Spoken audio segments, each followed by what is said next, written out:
உதயகுமார் உதயகுமார் வேணா மொட்டையை போட்டு உங்கள்கிட்ட பக்கத்தில் உட்காந்து நிற்பான். கேனப்பைய கிறுக்கு பைய பதவிக்காக நிற்பாங்களே தவிர தொண்டை என்ன நினைக்கிறேன்னு நான் பேசுறேன். ராமநாதபுரத்தில் வந்து பேசிப்பார், நாகூர்ல வந்து பேசிப்பார், தஞ்சாவூர், திருச்சி, புதுக்கோட்டை, உசிலம்பட்டி, ஆண்டிப்பட்டி, கம்பம், போடி வந்து பார்த்து பேசுங்க. ஏப்பா அமித்ஷா விட சசிகலா காலில் விழுந்து இந்த கட்சி நடத்தலாம். விழுந்தாலும் தானே இப்ப நீங்க விழுகாதாலும் ஒண்ணும் இல்லையே. ஓபிஎஸ் காலில் விழுந்து தானே நீங்க 4 வருஷம் முதலமைச்சரா இருந்தீங்க. என்ன ஓபிஎஸ்க்கு உங்களுக்கு பிரச்சனை?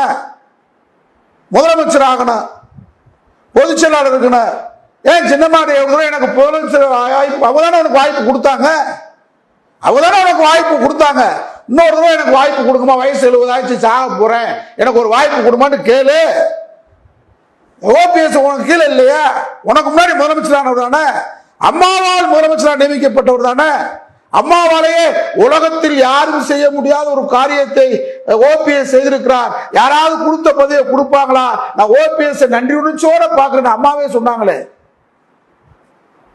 அந்த ஓபிஎஸ் கிட்ட நீ காலில் விழுகாதாளா? டிடி வீட்டுல காலில் விழுந்து கிடந்தாளா? நீ சின்னம்மா வீட்டுல யார் காலில் விழுகல? எடப்பாடி இல்லைன்னு சொல்லு பகிரங்கமா. உதயகுமார் பேட்டி கொடு பாப்போம்.